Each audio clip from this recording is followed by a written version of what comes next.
How's it going? My name is James and welcome to this Tailwind CSS full course.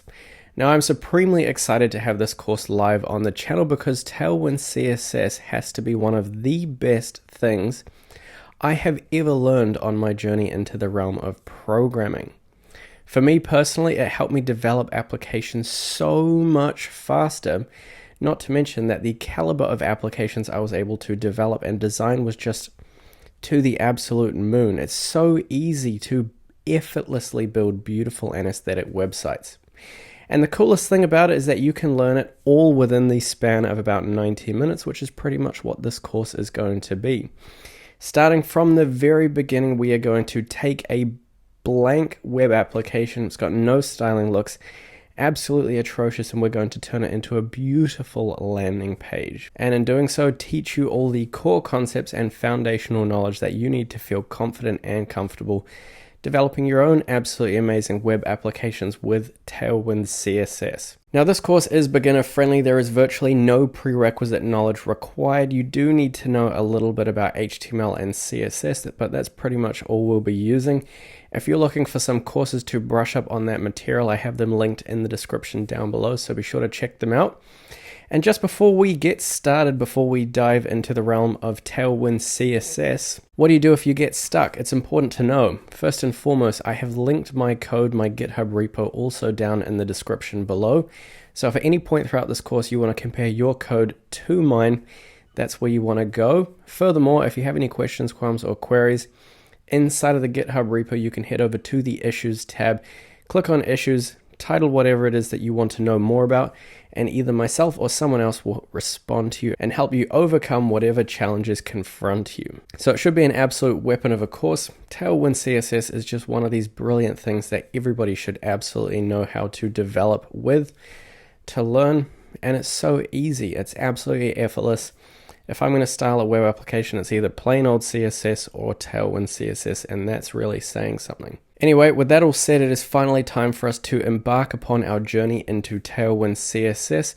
I cannot wait to share this adventure with you, and as always, if you enjoy the course, don't forget to smash the like and subscribe button so that I can continue to feed Doug a healthy diet.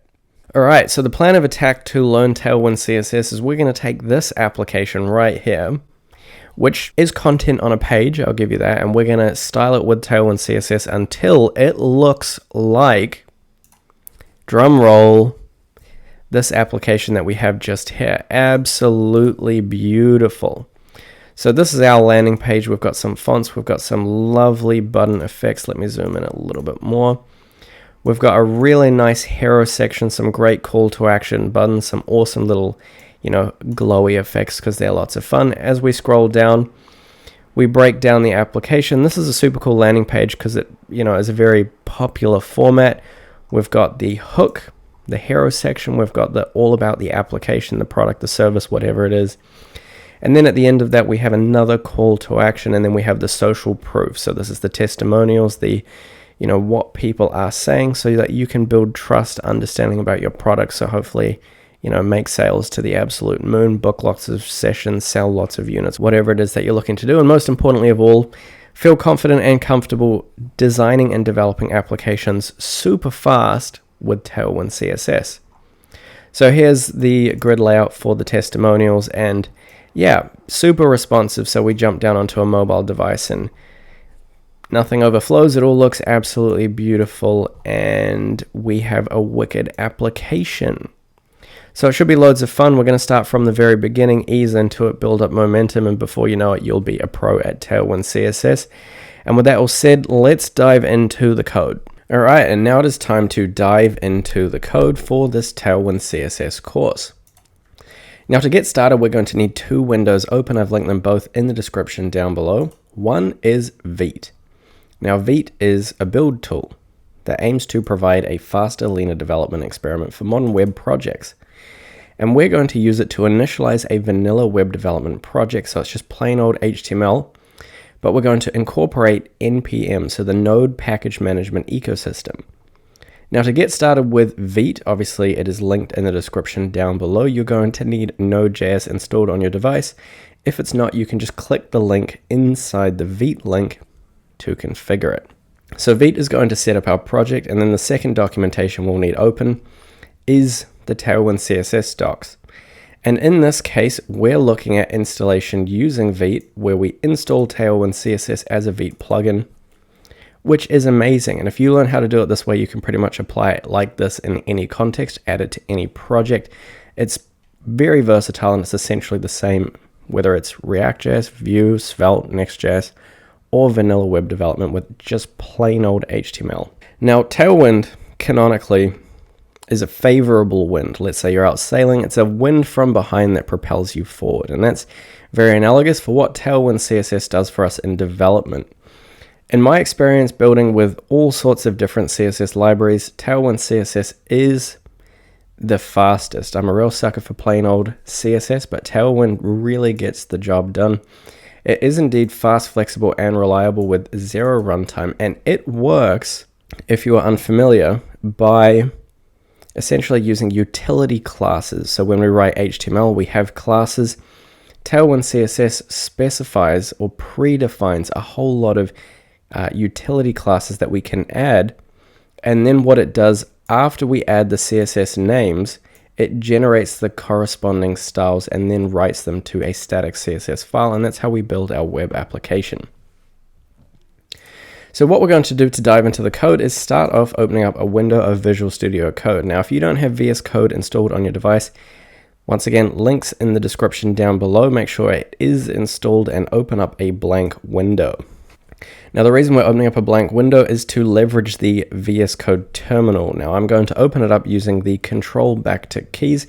Equally, you can open a new terminal instance by using the VS Code file options.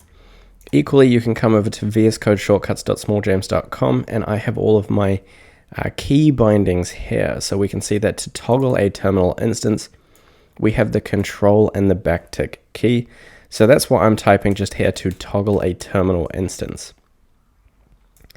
Now, if you're happy with this directory being the directory where you create all your coding projects, that's absolutely brilliant. For me, I need to cd into GitHub 2. Now, this is a directory that was specifically on my device where I keep all of my coding projects. So I'm going to change directory into GitHub 2. We can see that it's done, and this is where I'm going to initialize my project. Now, if you don't have GitHub 2, that's absolutely fine. You don't need to do this, but if you do have a desired place where you like to keep all of your coding projects, you just want to change directory and navigate to that path. Now, what we're going to do is initialize our project together using Vite, and then we're going to copy across the HTML that I have prepared in advance that we can go and take from zero to hero, style it to the absolute moon, and make it look beautiful, and learn all about Tailwind CSS in the process. So the first thing we need to do is run this npm command right here to initialize a project with Vite. So inside of the terminal, I just type npm create Vite at latest, that's the command. And then before I hit enter, I'm going to name the project directory Tailwind CSS-course. With that done, I'm going to hit enter. It's going to ask me to select a framework. These are all frameworks that you could add Tailwind CSS to. We're just going with the vanilla framework because we're building a simple static landing page. It's the perfect learning opportunity whilst also being super adaptable. Every project needs a landing page, and this is a brilliant template to learn how to design. So I'm going to hit enter on vanilla. We're going to select a variant. That's going to be JavaScript. And now Vite has gone and created this project directory. Currently, it's not open inside of our Visual Studio Code, so that's the next thing we have to do. You can do that by either clicking open just here within the welcome window, or what you can do is come over to the Explorer, which is this top tab just here, and select open folder and navigate to this new project directory that we have created. So for me, if you recall, it was in GitHub 2. This is this folder directory right here. Loads of coding projects, and up the top I have my newly created Tailwind CSS course. I can select that, and then I can select open to open a new instance of Visual Studio Code. And just here within the Explorer window, we can see up the top it confirms we're inside the Tailwind CSS course, and I have a whole lot of boilerplate code that comes when we create a vanilla web development project with Vite. Now in this case, we have a whole lot of stuff that we actually don't need. So the first thing I'm going to do is gut the project to the bare bones by right-clicking on the source directory and deleting it. And I'm also going to come into the index.html and empty that out as well. So I deleted the source directory, which just had some basic JavaScript files, nothing that relevant. And I also emptied out our index.html, so it's a completely blank window. Now, as for the other things we have inside of our folder directory, it's a public folder. That's for any static assets that we want to serve with our project. We also have a package dash or .json. This is the specs file for our project, allowing us to interact with the NPM ecosystem. We have some dev dependencies. We're soon to have some more. And we also have our development script, which is what we're eventually going to run to boot up our project. But before we do that, now that we've created our folder directory with Vite, let's go ahead and add Tailwind. Now to add Tailwind, we're going to head over to the Tailwind CSS docs and very simply run these commands. So we'll make sure we're selecting Vite. Once again, this is linked in the description down below, or you can just follow along with my instructions. We're going to need a terminal instance, so I'm going to use that control backtick command once again to open up a new terminal. We're already inside the correct directory, so we don't have to change anything there. And just before I touch Tailwind, I'm going to install our dependencies when we initialize our project with Vite. So we're going to type the command npm install. Hit enter on that. And that's going to go to the node package manager system and get us some packages, specifically the Vite package right here. Now, when we run that command, one thing happened. We got a node modules file or folder, and this contains all of the code we need to utilize eventually Tailwind and Vite to boot up our project. We don't need to interact with that folder, but it is important that it is there. So now that we've installed the packages, let's install some more. So what I'm going to do is copy across this command right here from the Tailwind CSS document, npm install Tailwind CSS at tailwindcss/vite. So we're just going to paste that command in right there and hit enter, and that's going to go ahead and update our developer dependencies and add Tailwind to our project. So here now you can see we've got some dependencies, Tailwind and Tailwind, and also inside of the node modules we'll expect to have some Tailwind CSS. That's step one complete. Step two is to configure a Vite plugin so that Vite knows to look for Tailwind CSS. Now we have the code that we need to add right here, so I'm going to copy it across. Equally, you could copy it from the GitHub repo, which is linked in the description down below for this course. All you would want to do is come over to the repo and look for the file vite.config.javascript, which we're actually going to create now. So what I'm going to do is right click on our directory, our top level directory, and go new file, and it's going to be vite.config.js and hit enter on that. Now this is a config file specifically for Vite, and inside here I'm going to paste in those 7 lines of code. Now once again, if you don't want to go over to the docs, you can just head over to the GitHub repo and find these 7 lines by coming into the vite.config.javascript file. Now the last thing we need to do is import Tailwind CSS. Now to do this, we actually need a CSS file. So what we're going to do is right click, create a new file, and that's going to be called styles.css. Right here, it's a blank file, and what we're going to do is just copy in this one Tailwind directive at import string Tailwind CSS semicolon and save that. Now with all of that done, we're ready to go ahead and boot up our project. So what I'm going to do is clear out my directory, and we're going to, you don't actually have to clear out your directory, it's just so it doesn't go behind my head right here.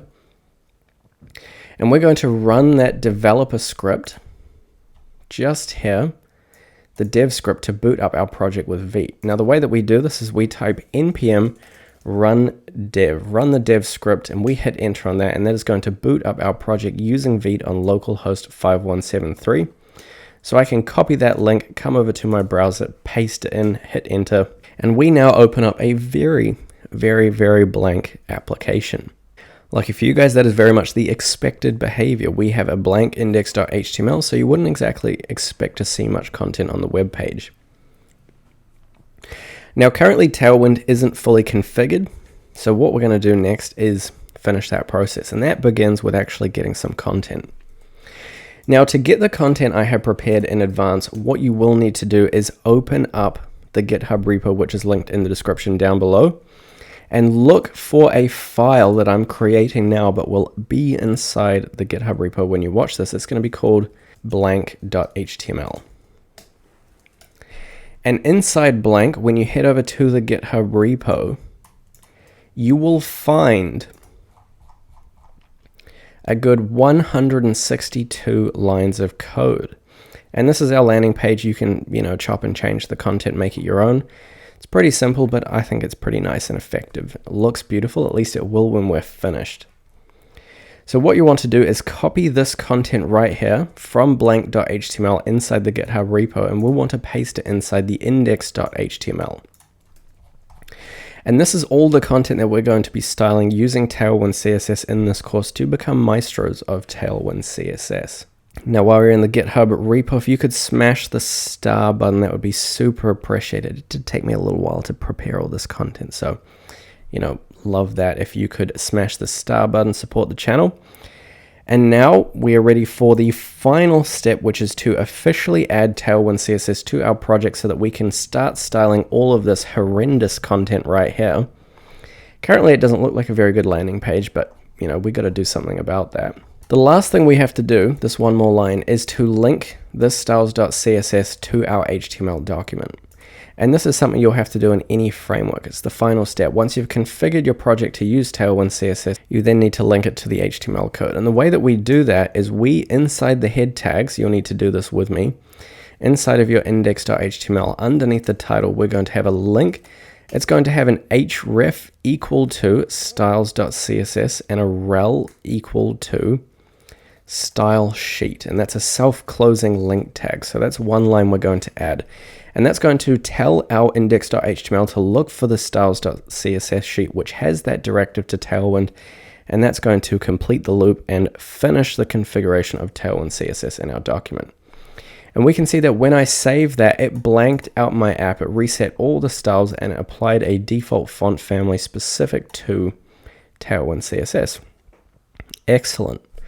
So congratulations, you have officially completed the configuration of Tailwind CSS, and we're now ready to style this application to the absolute moon. So the first thing we're going to do is test that Tailwind CSS is actually working. Now, as I said at the beginning of the course, Tailwind CSS is a utility class system where we add classes to our HTML. Pretty much the same as CSS, but we don't actually need to write any CSS. It's like the styles are done in advance for us, or the classes more specifically. So for example, I could come to the body tag just here and add a class equal to BG is Tailwind CSS shorthand for background. Then we have a dash. Then we have a color. I'm going to go green, and then we select the variant, which is going to be -300. So BG -green -300. Save that. And now my whole application has a background of green 300. So we have confirmed that Tailwind CSS is working, and we have now written our first Tailwind CSS class. Now, starting at the top, what we're going to do is burn through all the componentry, working our way down, progressively styling out all the different displays and sections until our application looks amazing. Now, the first tag we're going to style is the background, and believe it or not, it's not actually going to be green. So what I'm going to do is remove the BG-green -300 style, and we're going to tell the body to begin to have a text of slate-900. So text-slate-900.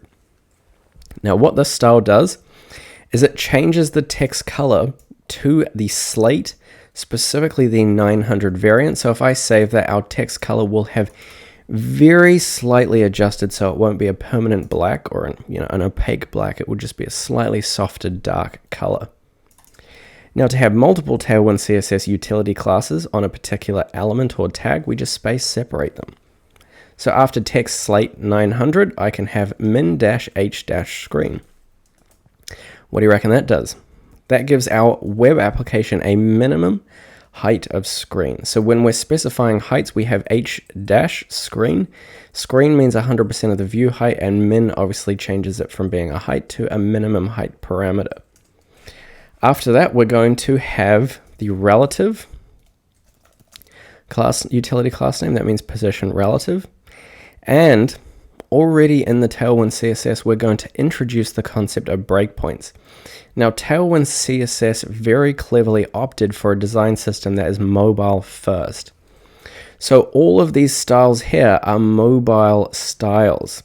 And when we go to add a breakpoint, breakpoints in Tailwind CSS all have minimum widths. So that means that these styles applied at the breakpoint or specified for a specific breakpoint are only applied once our screen has a minimum width of that breakpoint. So it has to be bigger than that breakpoint. So we're starting off styling the small mobile device, and we style bigger and bigger using the breakpoints.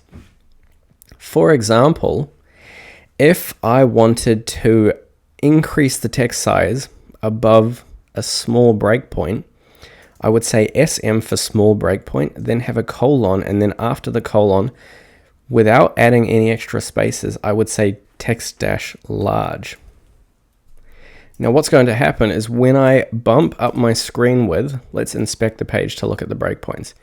Currently our application has a certain width, and as I increase the width, as soon as we hit 640, which is a small breakpoint in Tailwind CSS, coming up to it, watch the text size, 640, it jumps. So we can see that we have the default style, and as soon as I hit that small breakpoint, those small styles are applied and override any original styles. So that looks pretty good to me. What we're going to do is actually adjust this to a medium value, and we're going to set the default for a mobile to be text dash small. So on a mobile device, we're going to have small text until we hit the small breakpoint, and then we're going to boost it up to a text of medium. We're going to do this a lot, so we'll get absolutely loads of practice with breakpoints, but this is just to get started. So now what's going to happen is on a mobile device, we can see we have nice small text. We hit that 640 breakpoint, and the text jumps up a size. And I realize that's not working because it should be base. So there we get that jump up to a base size. So base is the default. It takes the place of medium. So small, then base, then large. And there's a lot of text sizes, as we'll find out very shortly.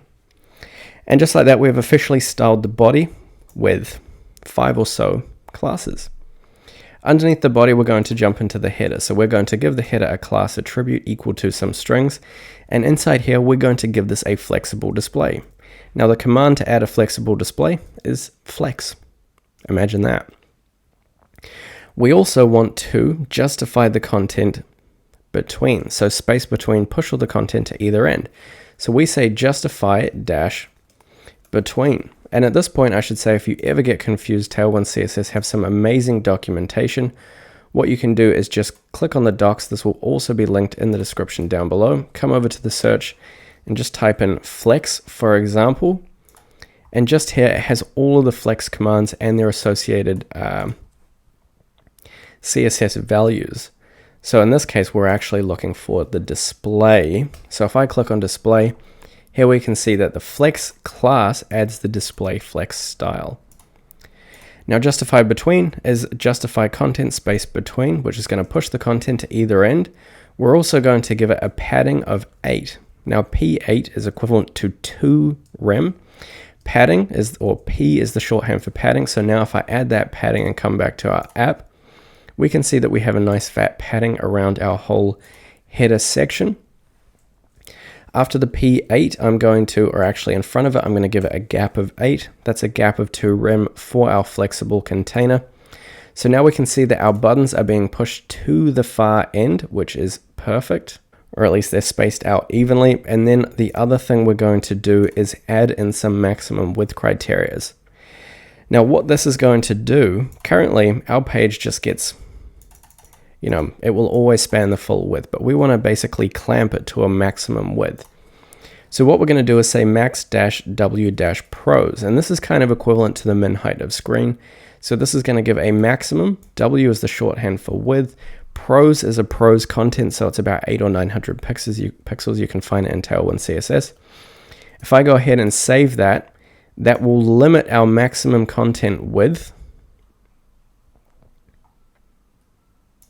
And we can see that up the top there. So now this section is, clamped to about 654 pixels or so.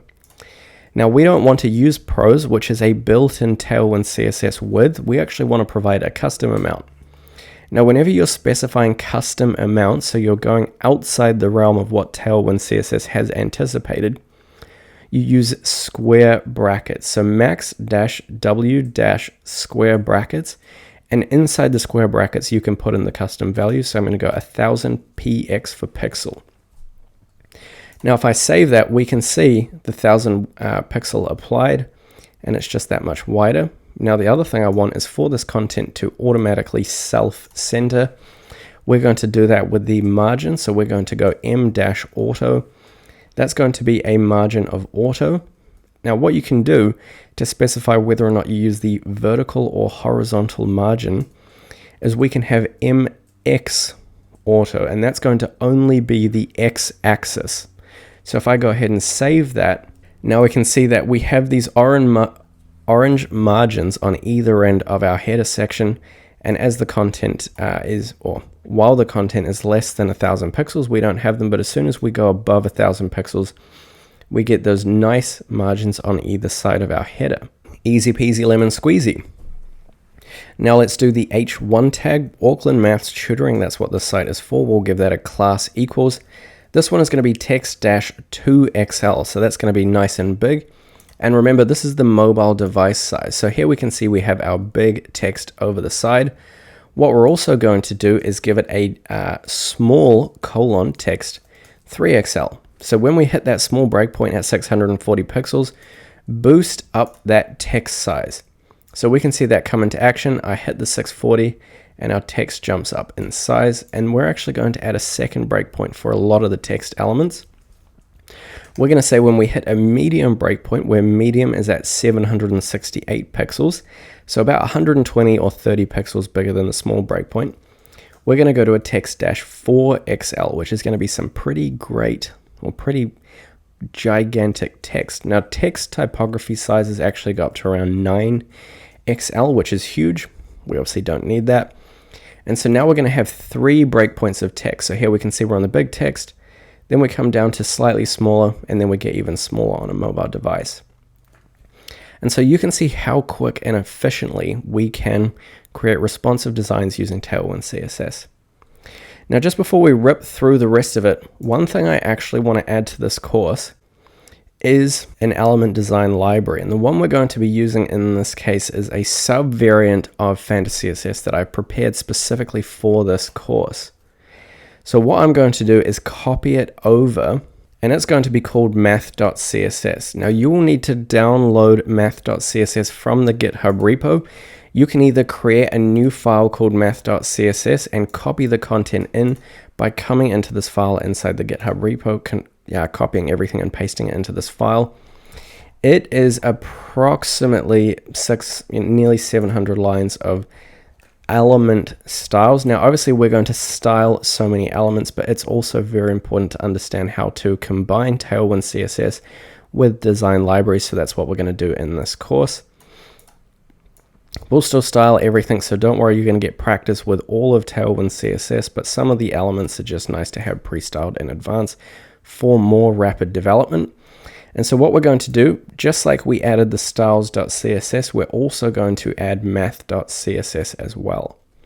So just before we carry on with the header, let's come up to this link tag right here inside the head tags, and I'm going to copy that line and duplicate it and change the href to be math.css. And if I go ahead and save that, we can see it's just added a font. We can see we have a new font just up here.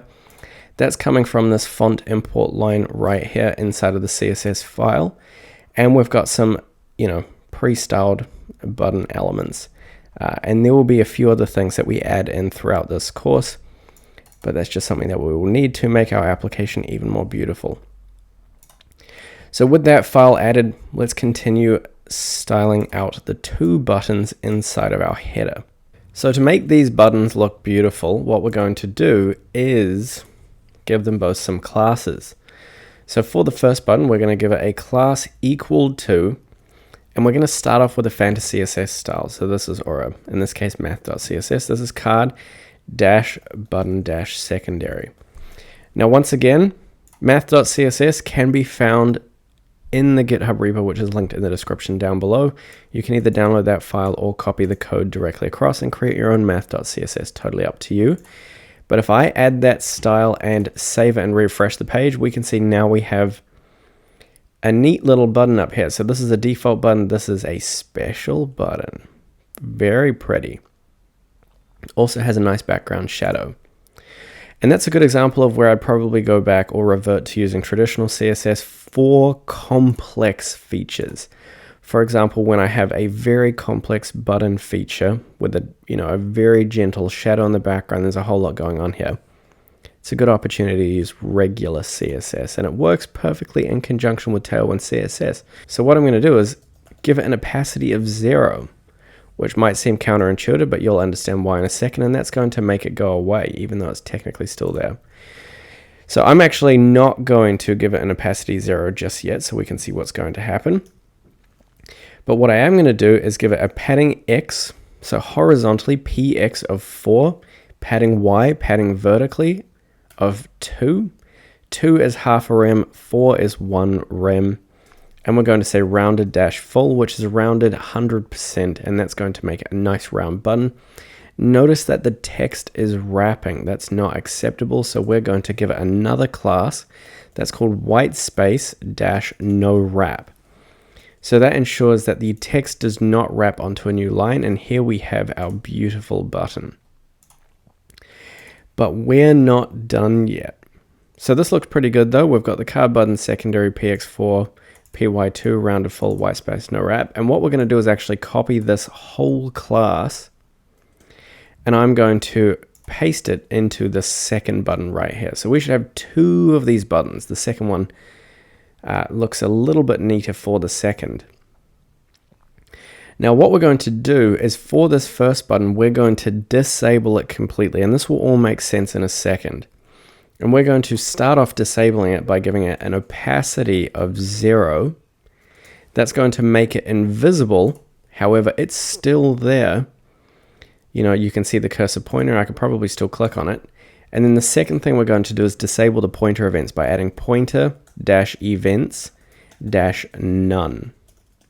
So we can go between pointer events none and pointer events all to re-enable them, but we just want none for the second. So now when I hover over, we technically have a button there, but it's invisible and it gets no pointer events, which means I can't click on it. Now the reason I've added this button is because I want an invisible button to sit at the end of this header. And what I also want is for this book a session to stay in that corner and scroll down with the page. So what we're going to do is have this one sit behind and have this one sit as the overlay. And this one will force the header text to recognize the button in the corner even when we take this one out of the context of the page.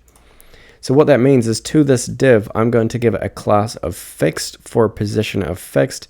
And I'm going to say top dash 8 and right dash 8, which is going to be a top of 2 rem and a right of 2 rem. And this perfectly matches the padding. So now if I go ahead and save that, we can see the button scrolls with the page. However, what would also be the consequence of making it scroll with the page is that when we come onto a smaller screen, if we didn't have that inside button, what I'll do is I'll actually comment it out for a second so we can see what's happening. If I didn't have that inside button, we can see how the button overlays the header text, which isn't very good. However, if I add a physical, tangible, but to the user invisible button, then what will happen is the header text will respond and wrap. And it just means that our corner button, our fixed overlay, is going to be unobstructed. So now I can scroll and I always have this beautiful book a session button in the corner. And that will also look good on a mobile device. Perfect. And as we get to a bigger side, the text is going to get larger. Look at that. Text is jumping size, which is perfect.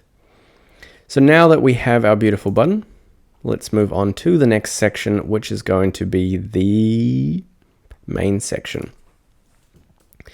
Now the main section is going to be pretty straightforward. What I'm going to do is give it a class of flex and flex-col. Flex-col gives it the flex or the flex direction of column. So that's super quick and easy. Now up the top, what we want to do is start off by making this text huge and move it into the center. So the way that we're going to do that is come down to this section with the ID of hero. What did I do there? Let's close out of that terminal. We don't need it. Is that going to stay open? Yeah, it is. Perfect. So now that we have the section with the ID of hero, we can start off on that. This one is going to have a class equal to, and it's going to be a flex display. So we're going to say flex-column to give it a flex display of column. We're going to give the elements within a gap of 8, so that's a 2 rem value. We're going to give it a padding Y, so top and bottom of 16, so that's 4 rem top and bottom. And if I save that, immediately we see we have a nice fat padding at the top, and we can see the 8 rem gap between the flex children elements, which is perfect. If we carry on, what we're also going to do is when we hit the small breakpoint, we're going to boost that padding Y. So we're going to have SM colon padding Y dash 20. So now what's going to happen is on the mobile device, we'll start off with the default style. And then as soon as we hit the 640 pixel small breakpoint, we will then override the padding Y with the new padding Y, which is going to be slightly bigger. And we should be able to see that come into play. As I come down, the text will get closer, but I think that effect is largely being negated by the font size getting bigger as well. So as we jump up 640, we can see that's the green there. As we go above that breakpoint, it will now be larger. And we're going to do that once more. So as soon as we hit the medium, we're going to have MD colon PY dash 24, so a padding of 24 above a medium breakpoint, which is 768 pixels. And then we're going to go max dash W dash square braces for a custom amount. And in here, we're going to specify a maximum width parameter, and this is going to match the header. So we're going to have a max width of 1000 pixels and an MX of auto. And that the other thing I'm going to do is just make sure that for our header, we have W dash full, so width of full. So we're going to take up the full width until we hit the max width, and then we're going to apply a margin X of auto to self-center. So to be fair, we could actually copy and paste these 3 styles into our section. And there's a good reason we're doing it this way and not just applying it to the main, and we will understand that very shortly. So I've now applied those 3 styles, which means that our main will behave, hit a maximum width, and center within the page, which is cool. And we can see that's about 1000 pixels. Well, I mean, sorry, it is 1000 pixels. So there's that section there. To be fair, you could probably bring it down to 900 if you wanted, but I think that's fine. So now that we have that working, we can come on to the div just in here that contains this header section. So this div is going to have a class equal to, and what we want is to give all these sub elements a text align of center. So that's text dash center, a font dash medium. So this is going to change the font weight. So medium is going to be slightly fatter than normal. I think it's equivalent to a font weight of 500. And then after font medium, what we're going to do is give it a flexible display. So flex dash column for a flex direction of column. We're going to say items dash center to align the items in the center.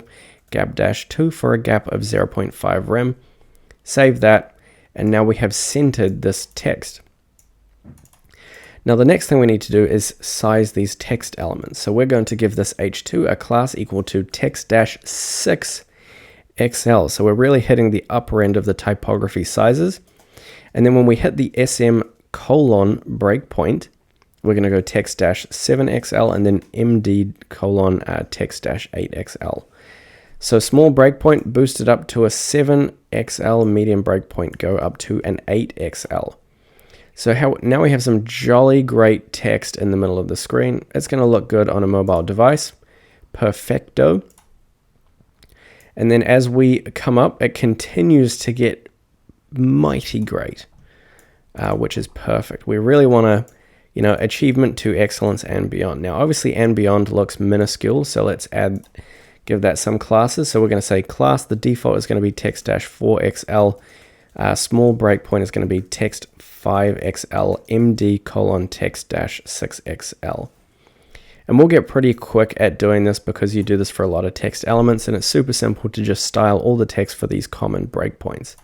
So base is text4xl, small breakpoint, boosted up to 5xl, medium breakpoint up to 6xl. So now we have achievement into excellence and beyond. Drop the screen size and it comes down and stays nice and responsive, which is perfect. So I'm really pleased with that. Now if we just move all of this over, we can carry on to the next section, which is this div with the span inside it. Now to the outside paragraph, we're going to give this a class equal to text-center to center the text, a max-w- square braces of 600 pixels. So this is a custom amount, so it's inside the square brackets. And we're specifying a max-width. And whenever we specify a max-width, we give it a width-full. So occupy the full width until you reach the maximum width criteria. And then, can you guess the last part? mx-auto. So when we are fulfilling this max width criterion, there's extra space on either side. Distribute it evenly, centering that element. So if I go ahead and save that, now our text will be perfectly in the center. Excelente. And I feel like one thing we may have forgotten on this section, just after we have a gap of 8, we need a padding x of 8.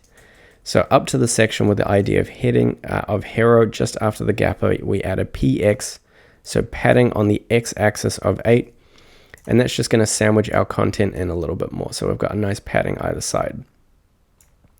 So I'm really happy with that. That looks excellent. Now we can carry on since we've done the paragraph. We don't currently, actually, we do have one style on the span. So the reason we're having a span is so that we can sub-style this content right here. The span is going to have a class of font-medium, actually no, dash semi-bold. So we're almost at bold. So that's equivalent to a font weight of 600. And so that's just going to embolden this initial text right here. And then afterwards, it's going to be normal. Now beneath that, we have a div that contains 3 divs, and these are equivalent to tags. So we're going to give this parent div a class equal to, it's going to be a flexible container. We're going to stick with the default flex orientation of row. So we're just going to have flex. We're going to align the items center with items-center.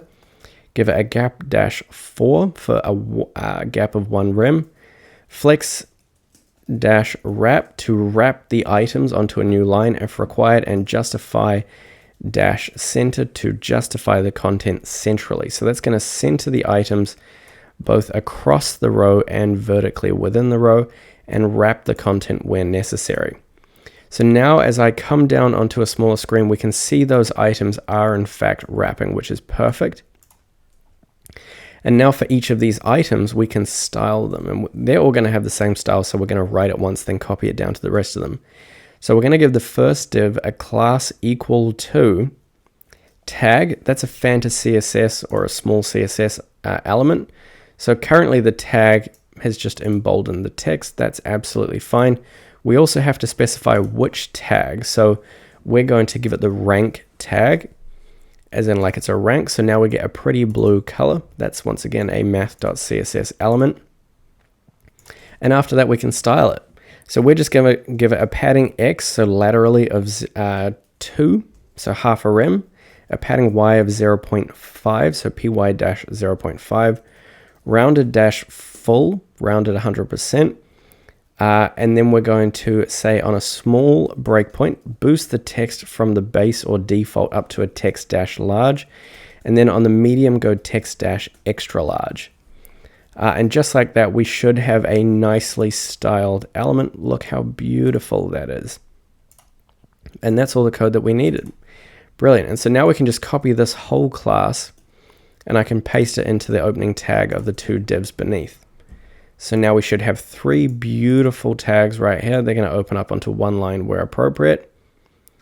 And they wrap nicely. For some reason, I think on the bigger device sizes, we're going to boost that padding Y. So when we hit the small breakpoint, we're going to say a padding Y of 1. So now when we get to a bigger breakpoint, they're just going to have a slightly larger. To be fair, we could actually probably go for a 2. Would probably even be appropriate. So now on a bigger screen, we get nice big tags. And then on a little wee screen, that's what we're looking at. Nifty. I think we're going to finish on a 1.5. So typically when you're choosing sizes, there's 0.5, 1, 1.52, 2.5, and then it goes up in integer values. So 3, 4, 5, 6, so on and so forth. Once again, if a value is not working, check it in the documentation, because suddenly when you get to really large values like 46, 52, it's a bit ambiguous as to which ones are chosen. So now we have our 3 tags styled. Let's come down to the buttons. So first what we're going to do for the buttons is we're going to give the parent div a class equal to grid. So we're going to have a 2-column grid for our buttons so that they both occupy the maximum width and an even width. They're both the exact same size. And to specify the number of columns, we start off with the grid class. That gives it a display of grid, and then we say grid-cols-2, where 2 is the number of columns that we want. We're going to give it a gap-4, so 1 rem gap. And this grid-cols is equivalent to grid, grid template columns, repeat 2, min max 0, 1 fraction sort of thing, if you know what that means. So if I go ahead and save that, we now have a pretty little grid with just those few styles, and now we have 2 buttons that are equally sized and spaced in our 2-column grid. But we're not done yet. What we're going to do is make sure that we give this a width-fit, an mx of auto, mx-auto, and an my, a margin y-4. So the width fit is going to mean that it's going to squidge everything into the middle until it reaches the width fit criteria. The mx auto means we're going to evenly space or evenly allocate space to either side, and the my4 just means we're going to have a vertical margin of 1 rem. So that's just going to push these elements down a little bit. So now it's centered in the middle. You should be able to, if I can find the elements, see the orange on either side and the 4 above and below. And we now have 2 buttons. We can style the buttons specifically. Now they're almost the same. For the first one, we're going to give it a class equal to card-button-secondary. So what we've seen before, that's a math.css or fantasy.css style. Then we're going to give it a px, padding x of 4, so a lateral padding of 4, py-2 for a vertical padding of 2, rounded-full. That's going to give us a nice rotund button just here, similar to what we have up here. And after that, what we're going to do is carry on. We're going to say text-extra large for the default size until we hit the small breakpoint. So SM:text-5XL, is that correct? Sorry, 2XL, and then medium text-3XL.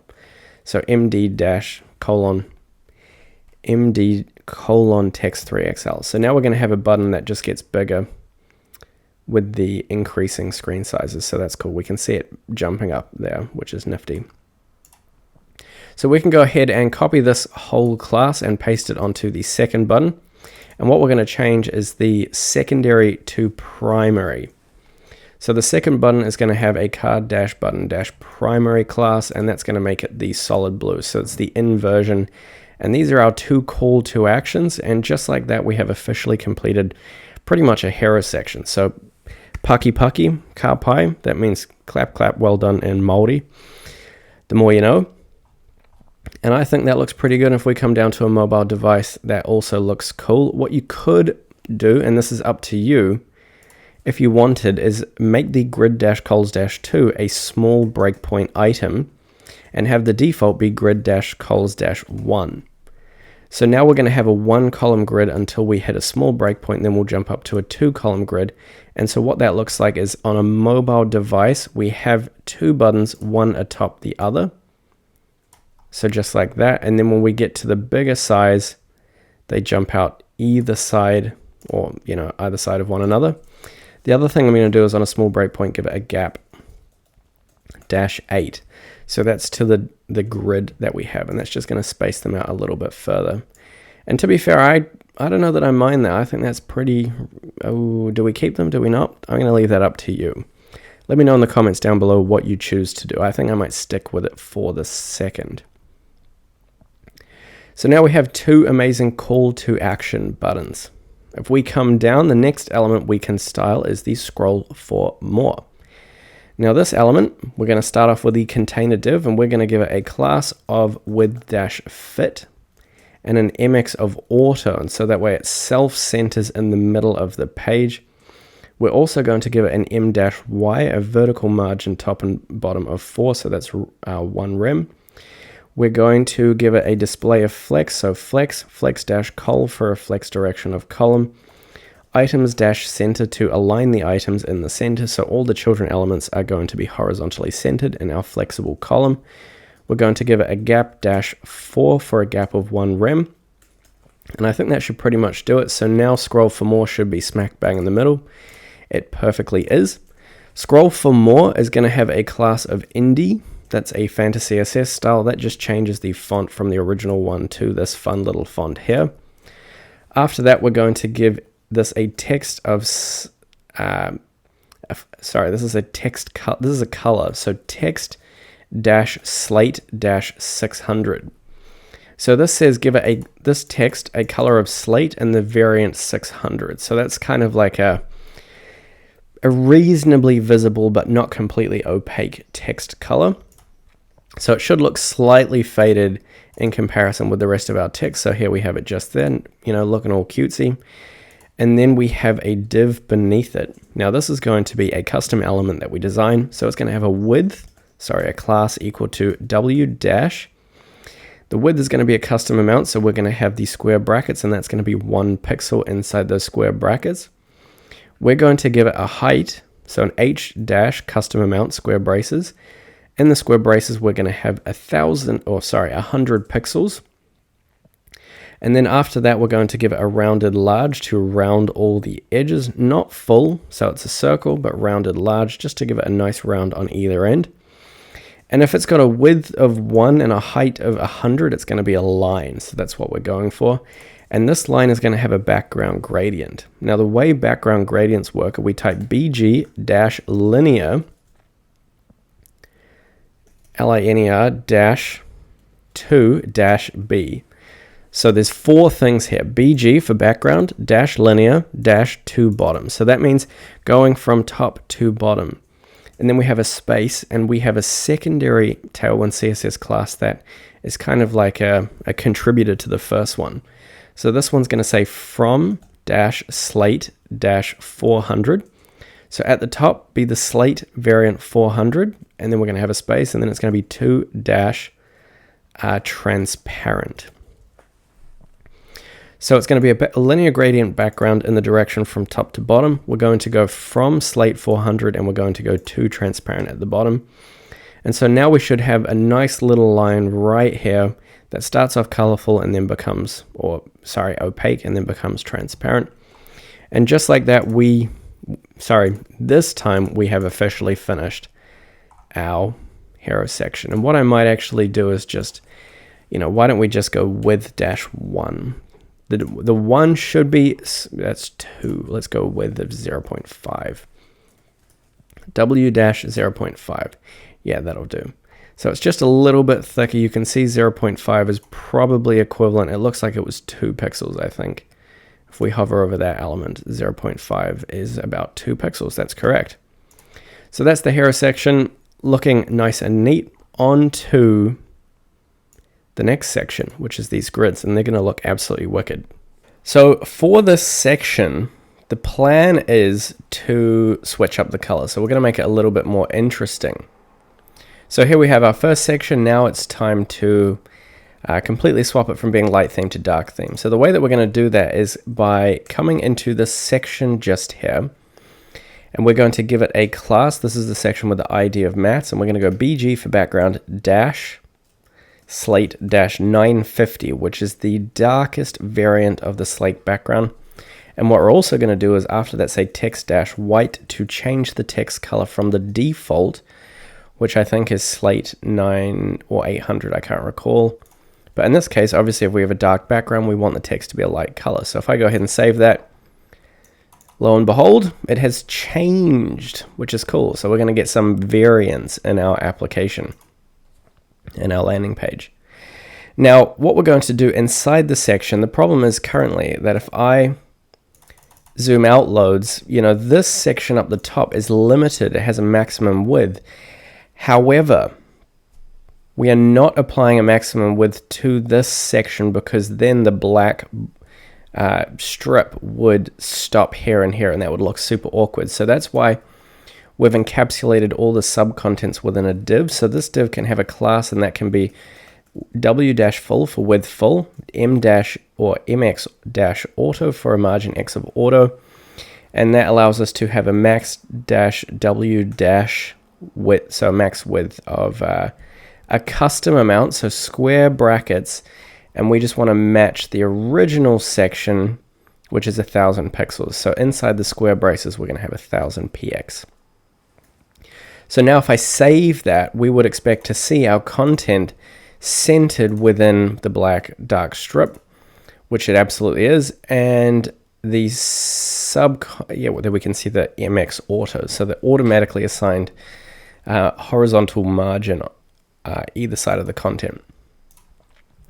Perfect. So now what we're also going to do to this div is give it some serious paddings. Now the padding is going to be px of 8, and I'm specifying the horizontal padding because obviously the horizontal is going to be different from the vertical. And then we're going to have a py-16 until the small breakpoint, and then we're going to go py20 and then medium breakpoint py24. So if we go ahead and save that, and actually I lied, that specifically the padding should be applied to the section. So I'm just going to cut them and paste them after the text white. So if we now save that, we can see our contents just has some padding around it, mostly above, and then when we come onto a small screen, we can see the side padding, the px8, which is a value of approximately 2 rem. So that's cool. Coming back to our div, after the max width, we're going to give it a display of flex direction of col, so flex-col, and a gap of 8, so a 2 rem gap, which is perfect. Now inside here, let's start styling out the sub-content, so I'll bring it back up to a reasonable view width. For the paragraph, we're going to give this a class equal to tag space rank. Remember, these are both TailwindCSS styles. And then after that, we're going to say rounded dash full. So that's going to be a border radius of 100%. We're going to give it a px of 4 horizontal padding, py2 vertical padding, text dash center for a text align center, and an mx of auto so that the element self centers. And if I go ahead and save that, we now have this nice tag that introduces this section just here. Now underneath that, we have a div. This is very simply going to have a class equal to flex-col gap-2. And that's going to center or spread out that contents just a smidgen. And then underneath that, we have the h3. This is going to have a class equal to text-6xl, so it's going to be super big. Small breakpoint sm colon text-7xl. And then the medium breakpoint text-8xl, so bigger. We're also going to say mx auto so that it self-centers, text-center so that the text align is center, and we're going to say text-white, which I don't think is actually relevant in this case, but we've got it there anyway. So now we have some nice big what I teach text, and if we come down onto a small screen, it looks pretty good as well, so I'm happy with that. That sits underneath our tag, and now we just have to style the subsection beneath. So the second paragraph after the h3 has a class equal to text-center and mx-auto, so that's just going to make sure that it also sits in the center. Nifty. Now underneath that we have another div. Now these divs are going to be quite interesting. They're going to be absolutely stunning, super beautiful. And essentially this top one is going to be a grid display. So we're going to give this first grid, or this first div, a display of grid. So we're going to say grid dash cols dash 1. So it's a 1 column grid until we get to a medium breakpoint. So MD colon, then we're going to say grid dash cols dash 2. So then when we hit that medium breakpoint and we have a bigger screen, then we're going to boost it up to a 2 column display. We're going to give it a gap dash x dash 8. Now this is new. You can just say gap 8, or if you want to make the vertical and horizontal gaps different, then you just put the dash x or dash y in the middle. And we're going to say gap dash y dash 16. And I'm also going to say my of 10 for a vertical margin of 10. So that's just going to push the content down a little bit and give it some space above and below. So here we can see our grid layout is working. So when we hit that medium breakpoint, which is 768, we go from a 1 column to a 2 column layout, which is perfect. Now, as for these divs, we've got quite a few styles because these are going to look super pretty. So this first one is going to have a class equal to, and we're going to give it a border. So we're going to say border.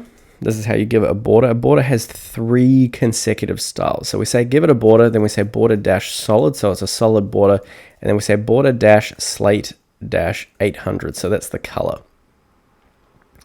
After that, we're going to say P-4, so a padding of 4. We're going to say rounded large to have a large-ish border radius. We're going to give it a group. I'll come back to group in a second. Group is actually a slightly more complex Tailwind CSS feature, but it's super powerful, so I might actually do it last. We'll say duration of 200, so this is for any transition or effect changes. They take 200 milliseconds, so duration of 200. We're going to give it a, let's see, a flex display, so a flex dash col, and a gap of 4. Now, as I said before, we're going to throw group in here. And what we're also going to do is come up to border slate 800. And after that, we're going to have a hover colon border slate, or sorry, border dash blue dash 400. So that's a light variant of a blue color. And this is how we add a hover effect. So we say hover colon border blue 400. So if I go ahead and save that, I would expect we have the default border, that's kind of the card, and when I hover, I get a nice, beautiful blue. Now, as for the group, what group does is it essentially groups, or anything contained within this group, this div group, I can essentially call on it. And that's kind of confusing, but it will make more sense when I actually demonstrate what I'm talking about. So if we come to the H4 within it, I can give it a class, and in here I could say group dash hover colon border, or actually let's just say for the second text dash green dash 400.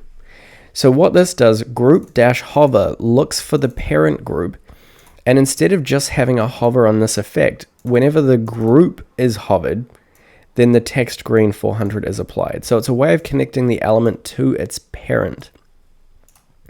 So now when I hover over the element, not the H4, but the whole card, I would expect the text to go green. So there we can see the text changes green. And that's obviously not what we're going for, but we'll get there eventually. So the group is super useful. You can have multiple groups. It becomes quite complicated. We don't need them in this case, but it's good to be aware of.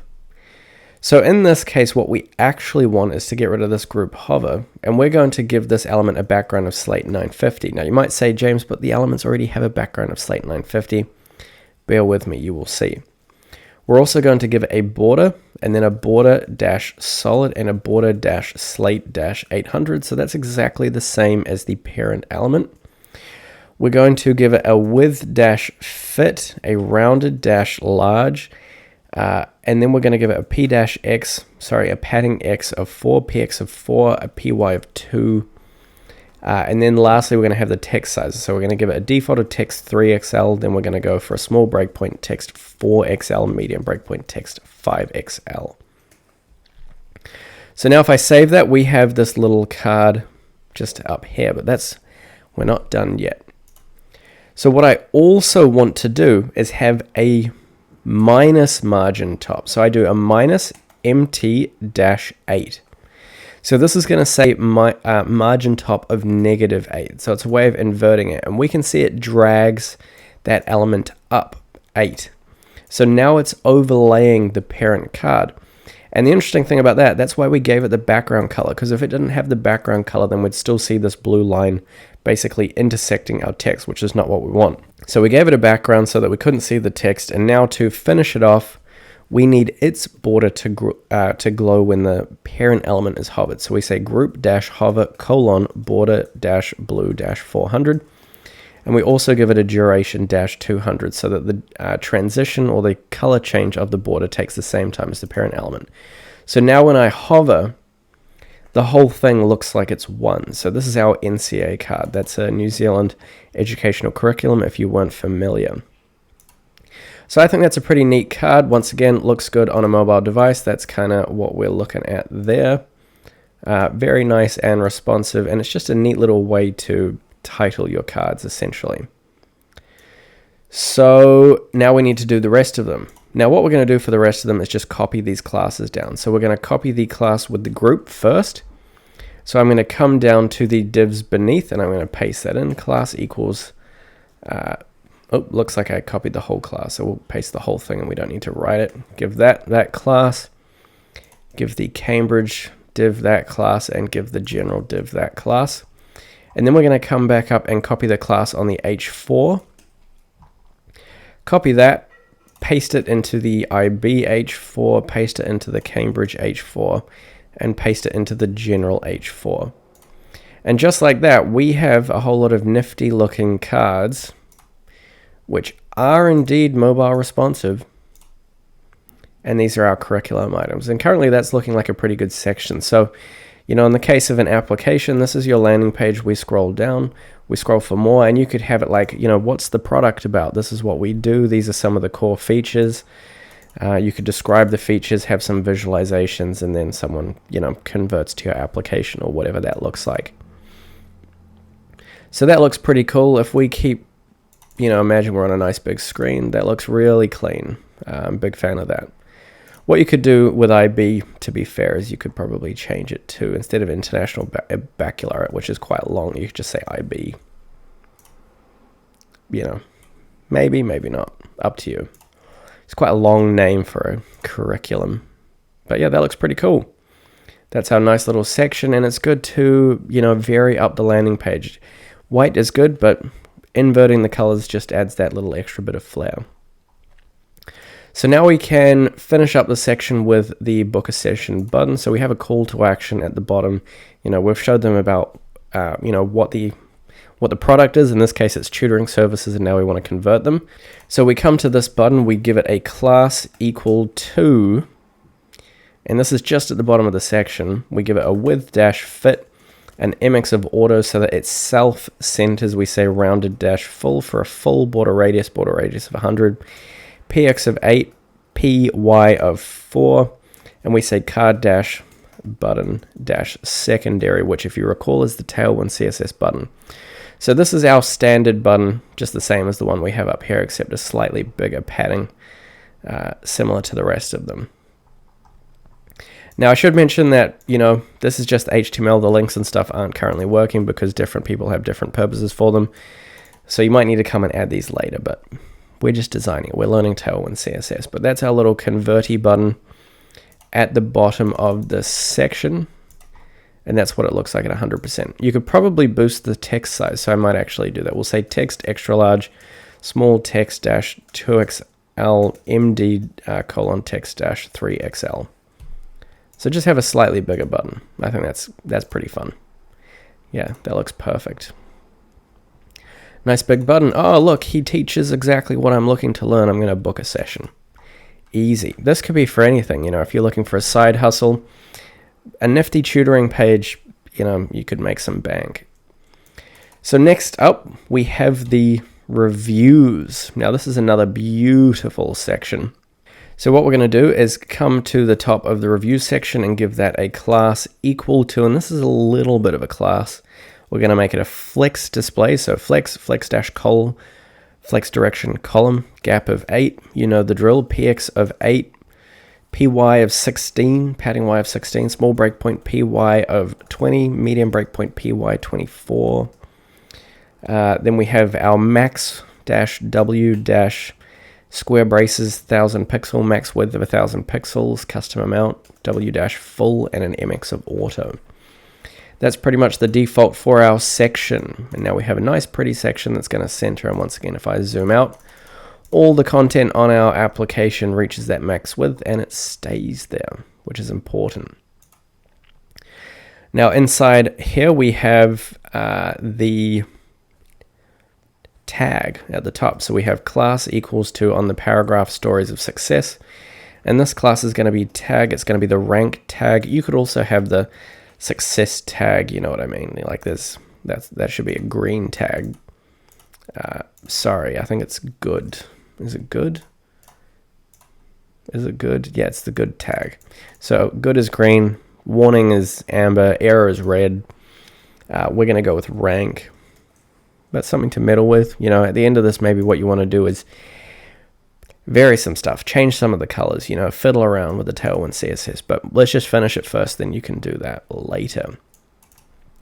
So that's going to be our tag. After that, we have the standard px-4, py-2, rounded-full, border radius of 100%, text-center, and an MX of auto, and that's going to give us that beautiful tag for consistency at the top of each section. So we have one here. It looks great on the dark background, and it also happens to look pretty good on the light background, so that's super convenient.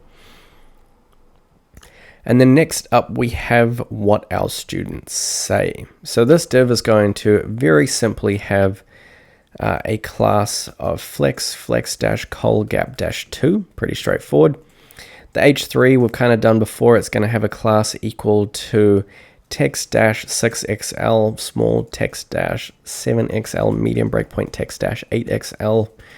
You know the drill. We're going to give it an mx-auto for a margin x of auto and a text-center. And then on the paragraph beneath, see what my students say. We give this a class of mx-auto and text-center. So that's the intro to this section, what students say. And this is a really nice format for a landing page. You have, you know, the hook. This is kind of the hook. What are they looking for? Achievement into excellence and beyond. Quick summary, call to action. Then we've got the description of the app so people know what they're dealing with. In this case, it's the tutoring. And then what you need after that is the testimonials, the reasons, or like the, you know, other people's experience. It's a trusted service. You build trust, you build understanding, and people will convert. Tried and tested, it's what it has to be.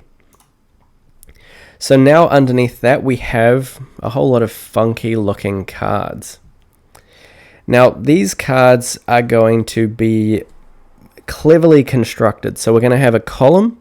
It's going to have a 2-column grid within that, and then it's going to have a 3-column grid beneath that.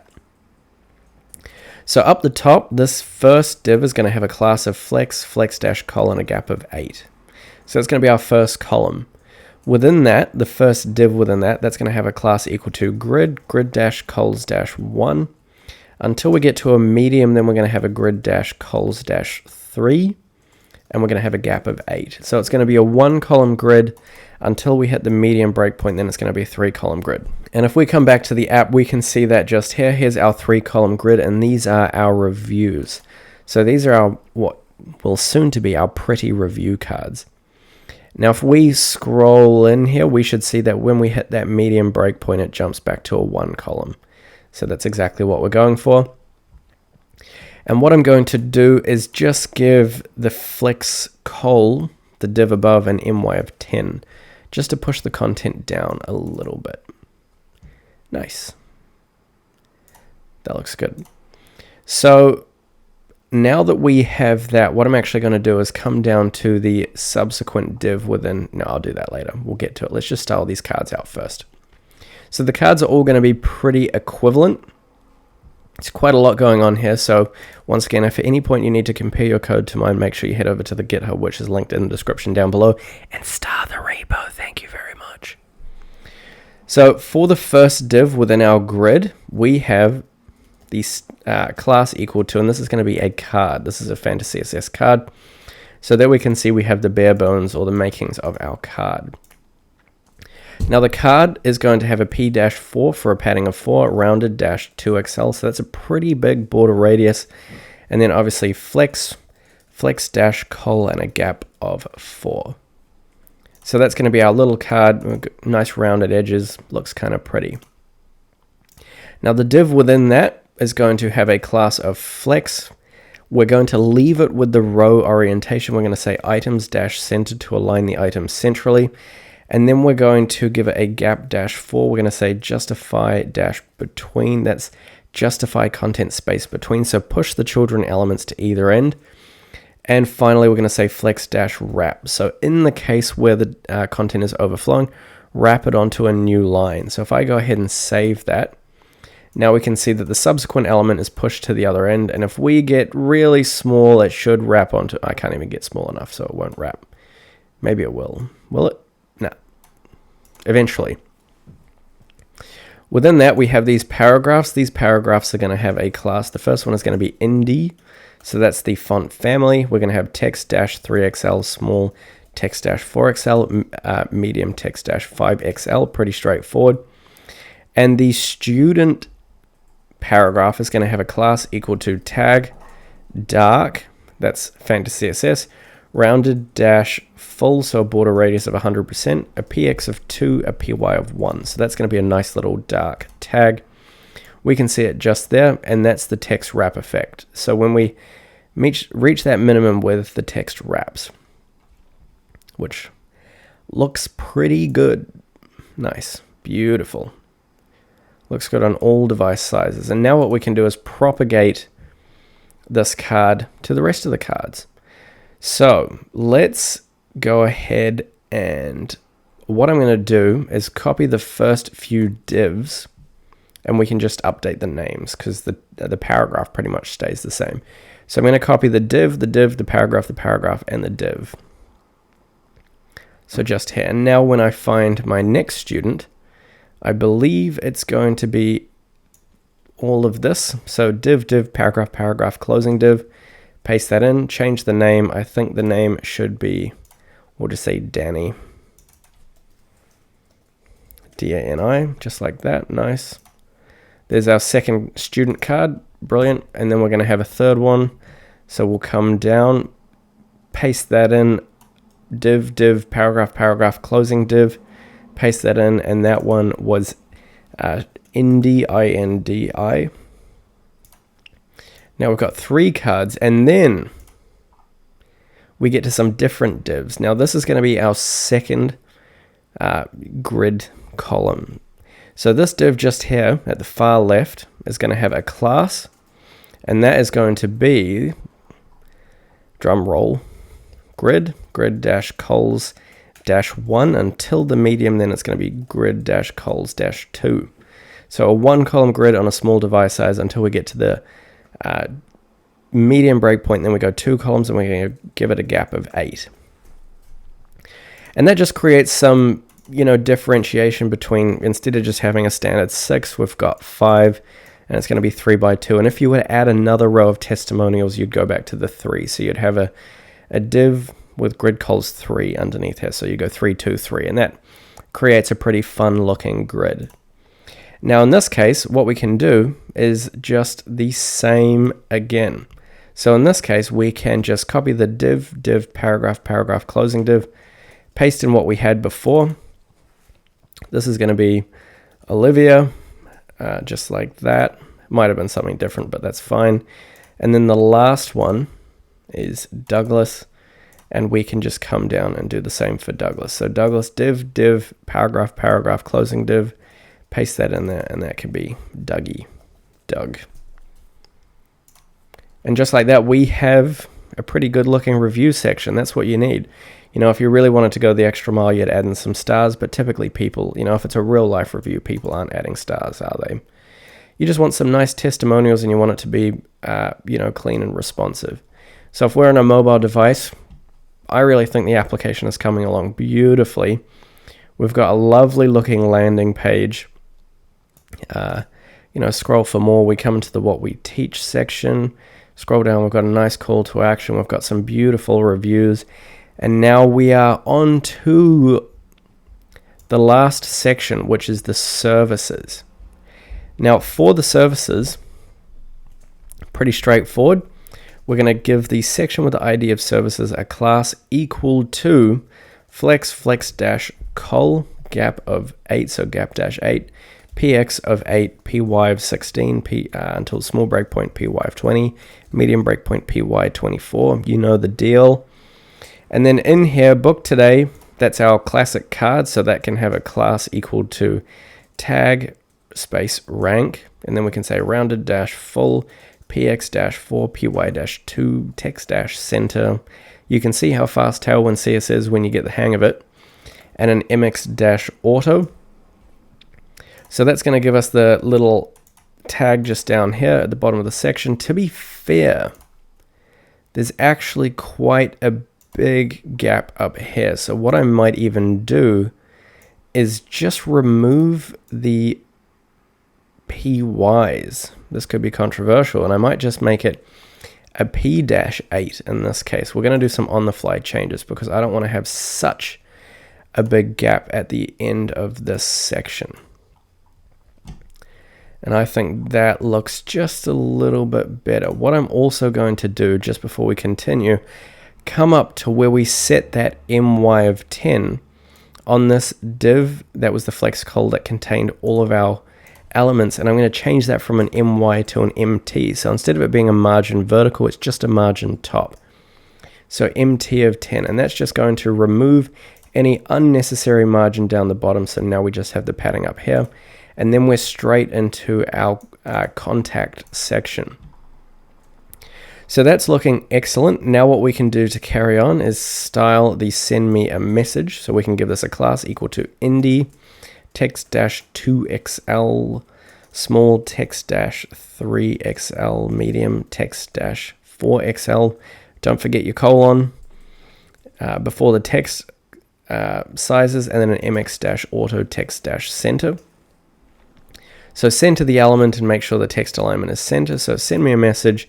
And then finally, we can have the mobile number. So for the mobile number, that has a class equal to text-5xl, small text-6xl, medium text-7xl. And this could be whatever conversion you want, you know what I mean? Like it could be a link to sign up. It doesn't necessarily have to be this. You would have any conversion form. It could be send me a message, you know, book a session. You could just repeat the call to action we already have. You know, you could link to a blog, you could link to sub-articles, you could sign up for a free trial. But this is just what I'm going to stick with, and we're also going to make sure this has an mx-auto and a text-center. So now we have the mobile number showing up down the bottom. Once again, looks good on a mobile screen. So we are very happy. And finally, we can do the footer element. Now the footer element is pretty simple. We're going to give it a class equal to py of 20. So that's going to give it some safety space above and below. And it is just going to be a link that can take someone to a social media profile. This is my favorite simple footer at the moment. So I just take people to my LinkedIn. In here we have an anchor tag. Now this, well actually let's finish the footer first. So py of 20, we're going to give it a display of grid. Now I'm using grid because it's the easiest way to center children contents if you only have one child. So we can say grid and we can say place dash items dash center, and that's going to center the children elements just in here. So here we have it. Amazing. Now in this case, we have an image. Now this image is just my LinkedIn photo. It's any image on the internet. You can change it if you want. It should be here. If the link is broken, then just grab a random image off the internet. Should be absolutely fine. But first, let's target the anchor tag. Now for the anchor tag, we need to give it a class. So we're going to say class equal to, and we're going to say flex items dash center, and we're kind of going to treat it like a container. So we're going to align the items center. We'll give it a gap dash 4. We're going to give it a background. So BG dash blue dash 50. That's the lightest shade of blue, so we can just see it's a nice light blue background. After that, we're going to say rounded dash full. We're going to give it a P dash 1, so a padding of 1. Except we're going to say PR of 4, so a padding right of 4 specifically. So it'll overwrite the default of 1, give it a padding right of 4. We're going to say border space border dash solid, border dash transparent until hover, on hover, so hover colon border dash blue dash 400, and finally a duration of 200, so for that hover effect. Nice. That's obviously not finished yet, but we're getting there. We can see the hover effect fades in over 200 milliseconds. We've got the background color, and it goes transparent from, or essentially to blue from transparent. Now this is really important. If you don't set a transparent border to start and then change the color on the hover effect, then what you're essentially doing is adding a border on a hover effect. And adding a border on a hover effect is going to make it look all jumpy and weird. So it's important you set it to transparent first and you change the color instead of adding a border from no border to start. Now obviously the image is looking, it's not helping us out, so we're going to give it a class. We're going to say max-w-square braces 40 pixels. So maximum width of a custom amount of 40 pixels. Now we have a nice cute little image. And we're also going to say rounded-full. So that's going to take it from a square to a circle. We're getting there. And that's going to be our little footer section. And the last thing we need to do is get our cheeky icon working. Now the cheeky icon isn't working because we haven't come over to Font Awesome CDN 6.0, and this is linked in the description down below, and the likelihood is that you don't have to do it because I've done it for you. But if you want to know how I add my icon sets, this is how I do it. We need to copy this CDN link and paste it into the head tags just in here. So we paste in that link. So if you saw this link at the start, I probably should have talked about that earlier. Adding this link allows you to use these Font Awesome icons just here. So if you come over to fontawesome.com and come into their icon sets, you can access all of these icons, which are, you know, if we look up LinkedIn, it's right there for us. Search. There's the icon, you click on it and you copy it. So that's what we have inside of our HTML. And if I just add that CDN link, now when I come back to our site and refresh the page, and lo and behold, we have our beautiful little icon. And that is pretty much our application. Look how nice that looks, and most importantly, well done on getting to the end of it. We've got a lovely landing page. We've got some, you know, different sections styled differently. We've got some excellent grid layouts. Got some good conversion at the end, nice little footer section, super mobile responsive. You know, what more could you really ask for? You could take this design to the absolute moon, modify it to your heart's content, and hopefully by this point, you feel a little bit more confident and comfortable building out applications with Tailwind CSS. Obviously, practice makes perfect. The more you use it, the better you get. Don't forget to check out the documentation and just type in your style and you've got all the guidance you could possibly ask for. But anyway, that is the whole course. Congrats on getting to the end. If you've enjoyed the course, don't forget to smash the like and subscribe buttons. Love that support, and I'll catch you guys in the next one. Peace. Learning to code? If so, be sure to check out the Learn to Code roadmap or dive straight in with these videos. That's a good one.